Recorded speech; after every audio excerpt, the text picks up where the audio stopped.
A gente continua falando sobre a crise diplomática entre Brasil e Israel, porque o presidente Lula já está de volta, o embaixador do brasileiro em Israel também já voltou e a gente vai ao vivo para Brasília conversar com a nossa correspondente Marília Sena. Vamos ver se a gente já temos o sinal da Marília. Boa noite, Marília. Oi, Núria. Boa noite para você e para todos que nos acompanham. Pois é, o presidente Lula já está de volta desde domingo e a fala dele lá na Etiópia tem repercutido bastante, né? Ontem, alguns senadores pediram a convocação do ministro Mauro Vieira no Senado Federal, mas hoje o presidente da Comissão de Relações Exteriores, senador Renan Calheiros, informou que conversou com o ministro das Relações Exteriores, Mauro Vieira, que está no Rio de Janeiro para resolver questões do G20, que esse ano é no Brasil, e ele disse o seguinte, que conversou com o chanceler para ir como convidado à Comissão de Relações Exteriores do Senado debater a crise com Israel, responder indagações e dúvidas. O ministro, como sempre, se prontificou a ir já na primeira semana de março em virtude das agendas do G20 e outros compromissos internacionais. Então, temos aí essa resposta do ministro Mauro Vieira, ao presidente da Comissão de Relações Exteriores do Senado, Renan Calheiros, de que vai comparecer sim ao Senado como convidado, não como convocado pela oposição ao governo, para esclarecer essa crise entre Brasil e Israel. O presidente do Senado, Rodrigo Pacheco, também discursou a respeito da crise durante a abertura da sessão legislativa desta terça-feira, e ele disse o seguinte, abre aspas, estamos certos de que essa fala equivocada não representa o verdadeiro propósito do presidente Lula, que é um líder global conhecido por estabelecer diálogos e pontes entre as nações. O motivo pelo qual entendemos que uma retratação dessa fala seria adequada, pois o foco das lideranças mundiais deve estar na resolução do conflito entre Israel e Palestina. Então, o Senado está bem reativo, Núria, com essa fala do presidente Luiz Inácio Lula da Silva, e a gente teve duas lideranças, o presidente do Congresso do Senado Federal, Rodrigo Pacheco, e o presidente da Comissão de Relações Exteriores.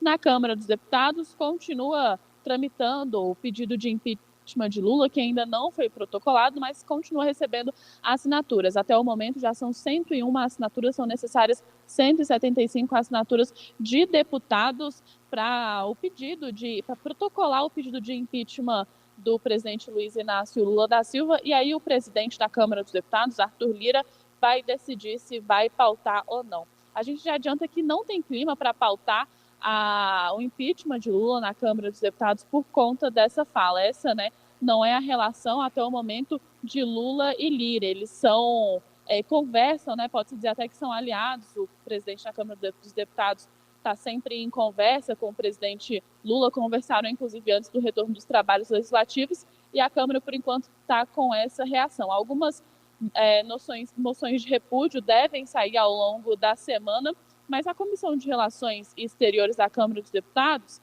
ainda não tem como legislar sobre esse acontecimento, sobre essa fala do Lula, porque ela ainda não foi aberta. Na Câmara dos Deputados funciona assim. O deputado legisla como presidente, que é o deputado Paulo Alexandre Barbosa, por um ano, e no outro ano ele entra em acordo com outro partido legisla ali. Eles fazem uma eleição simbólica e outro partido legisla ali. Então, o deputado Paulo Alexandre Barbosa está respondendo só com as opiniões dele, mas por enquanto ele não pode deliberar na comissão, porque a comissão da Câmara dos Deputados ainda não foi aberta. Por enquanto, reações concretas só no Senado Federal. Núria. Marília, e já tem algum indicativo do Planalto se o presidente Lula deve pedir desculpas e se retratar de alguma forma? Não, o presidente Lula tem conversado com seus ministros e aliados desde ontem. Lembro que ontem ele esteve em reunião no Palácio da Alvorada durante a manhã e afirmou que não iria pedir desculpas, escalou o ministro Mauro Vieira para resolver a crise. Mauro Vieira mandou chamar o embaixador de Israel para o Brasil para se reunir com ele lá no Rio de Janeiro, porque ele está no Rio de Janeiro para resolver questões do G20. E Lula segue sem reuniões abertas, né, divulgadas para a imprensa, para a população, aqui no Palácio do Planalto. Ele passou o dia aqui no Palácio do Planalto hoje para falar de desoneração. Se reuniu com líderes do Congresso Nacional e com o ministro da Fazenda, Fernando Haddad, logo cedo, às 9 horas da manhã, para conversar sobre desoneração, sobre aquela medida provisória que foi enviada pelo governo em dezembro do ano passado ao Congresso Nacional, que reonera gradativamente 17 setores da folha de pagamento. O que ficou decidido sobre esse assunto?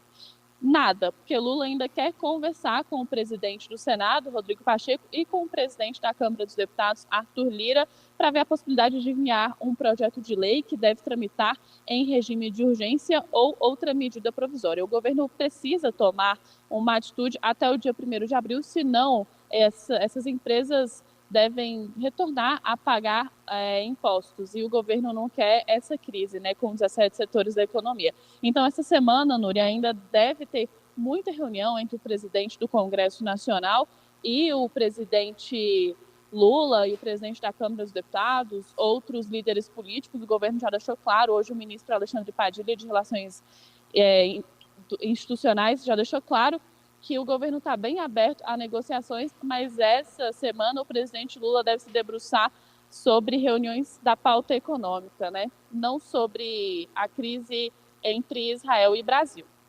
Perfeito. A gente segue acompanhando então essa pauta da desoneração e vamos também aguardar para ver se essa crise esfria. Obrigada, Marília. Boa noite.